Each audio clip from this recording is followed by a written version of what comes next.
चंद्रशेखर आजाद और सुखदेव राज Alfred park में बैठे बातें कर रहे थे। तभी उनकी निगाह एक गाड़ी पर पड़ी जो सामने सड़क पर रुकी। उस गाड़ी से एक अंग्रेज और दो कांस्टेबल सफेद कपड़ों में उतरे। उन्हें देखते ही क्रांतिकारियों का माथा ठनका, लेकिन भागने का अब समय नहीं था।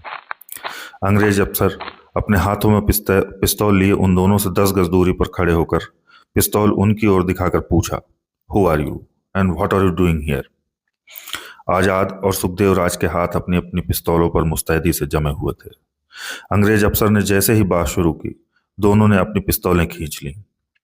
लेकिन पहली बंदूक गरजी गोरे अफसर की और गोली आजाद की जांघ में लगी। मगर उसी समय आजाद की बंदूक से निकली गोली गोरे के कंधे में जा धंसी। यह गोरा अफसर special superintendent of CID mister J.R. Nott Bower था। दोनों ओर से दनादन गोलियां चलने लगी। गोरा अफसर गोलियों की इस बौछार को सहन नहीं कर पाया और भागकर एक पेड़ की आड़ ली। साथ में आए सिपाही कूदकर नाले में जा छिपे। इधर क्रांतिकारियों ने भी एक जामुन के पेड़ की आड़ ली। इस उठापटक में कुछ क्षण के लिए गोलीबारी रुकी रही।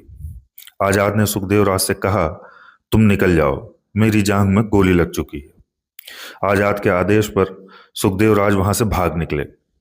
पीछे से कुछ गोलियां चली, लेकिन वे इससे बचने में कामयाब रहे।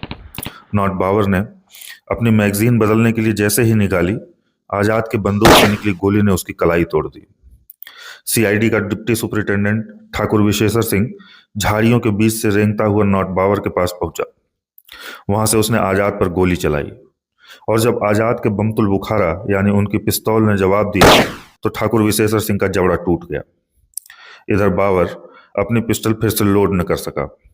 वह जब भी पेड़ के पीछे से झांकने की कोशिश करता, आजाद की गोली उसकी ओर दौड़ लगा देती। इसी बीच सीआईडी का लीगल एडवाइजर डालचंद पार्क से निकलकर अपने घर गया। वहां से एक मित्र की मोटरसाइकिल पर बैठकर पुलिस लाइन पहुंचा। वहां से उसने सुपरिटेंडेंट पुलिस मेजर्स को फोन किया और पार्क में सशस्त्र पुलिस रिजर्व के आदमियों को पार्क की ओर भेजने के लिए कहा। आजाद पर 3 ओर से गोलियां चल रही थी। 2 गोलियां तो उन्हें सुखदेव राज के निकलने से पहले ही लग चुकी थी। पहली उनकी जांघ पर और दूसरी उनके दाएं कंधे पर। आजाद का दायां हाथ घायल हो जाने के बाद आजाद अपने बाएं हाथ से दुश्मन के 3 मोर्चों पर गोलियां बरसाते रहे। लगभग 20 मिनट तक गोलियों की तड़तड़ाहट से अल्फ्रेड पार्क गूंज उठा और फिर सब शांत हो गया। भारत मां का यह वीर सपूत अपनी आखिरी सांस तक अंग्रेजों से लड़ता रहा।